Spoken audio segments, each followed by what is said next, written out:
Right, this is actually going to be one of those kind of one-shot ones, because I've got a few different thoughts about the Hungarian Grand Prix, but actually not too many in the way that I could do a standard kind of organised YouTube review. So let's start off with the winner, Lando Norris. Good job getting to pole position. It was bad luck for Lewis Hamilton that he didn't get pole position. What was it, 12 thousandths in the end between them. But Lando Norris drove a good race. McLaren were comfortably the best team this weekend. And I would say that just outright. It looked like on the day they managed to get the race pace absolutely nailed. Obviously, Lewis Hamilton got a 5-second penalty. He also got caught up battling Max Verstappen. He also got a 3-place grid drop because of impeding Piastri in qualifying. But look at Charles Leclerc for comparison. Leclerc got beaten by Hamilton out of the start. Ends up finishing the race behind Antonelli. I know he had one of his stops a little bit slower, right? But overall, Leclerc didn't really have too much of an answer for Lewis this weekend. And like I said, the only reason why he beats Lewis by 7 tenths on the sheet at the end of it is because Lewis got a 5-second penalty. Lewis was just mistake prone. And the fact that the pit speeding came from taking the limiter off rather than putting the limiter on shows you that some of these drivers really need their summer break. Some of them were ending on highs, like Lando Norris. I would say Max Verstappen was as well. Oh, heck, maybe even Andrea Antonelli. Another 3-place good job for him. But he manages to grow his championship advantage. It's now 50 points over Lewis Hamilton and 59 over teammate George Russell. And Russell is one of those ones who definitely cannot wait to get onto the summer break. 57 seconds off of the win. 49 off of his own teammate. Yeah, it was, he went over the curb and cracked the sump in Q3, damaged the car. He needs to just refocus. He has the ability to be world champion. He has the ability to outdrive Antonelli pretty much any given week. He's just not.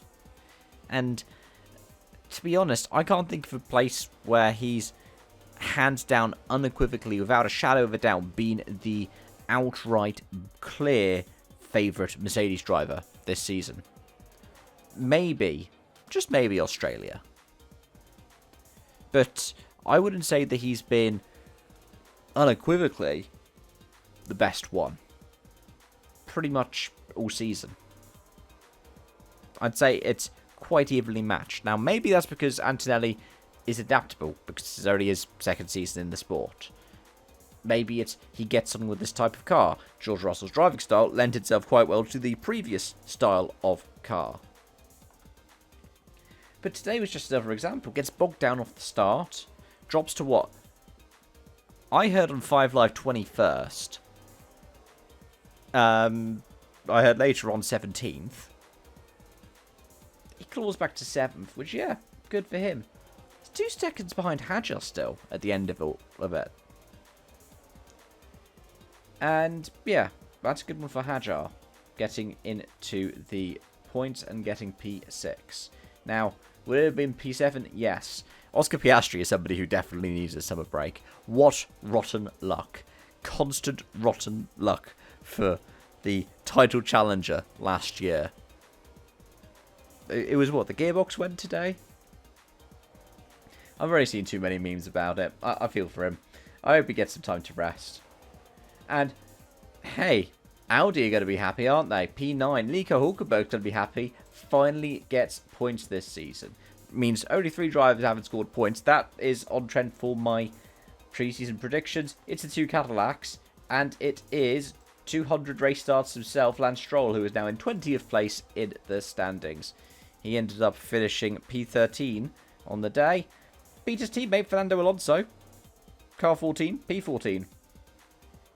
But, yeah, Hulkenberg gets points. He deserves them. And for Audi, it puts them ahead of Williams by 1 point going into the summer break. That is what Audi want. Especially when Williams just had all kinds of different issues. What we have? We had Piastri and Sainz coming together when Piastri was trying to lap him.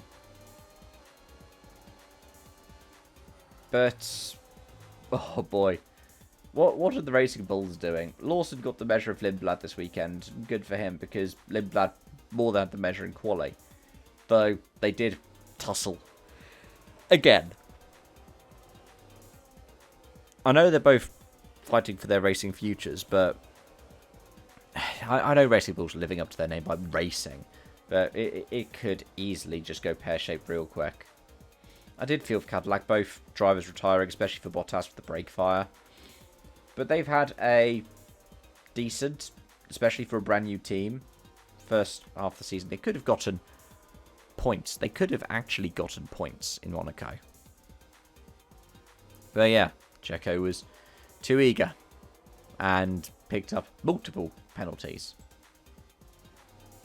And actually, I want to wrap up by talking about the 5 Live broadcast, because I had a little bit. I was Thruxton watched the BTCC, and that will come into my Thruxton review itself.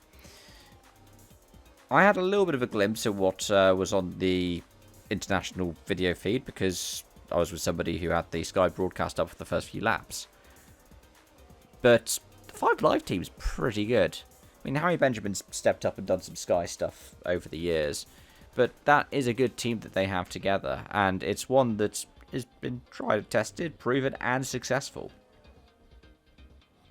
So on that note, folks, thanks for watching, thanks for joining, and thanks for your continued support to this channel.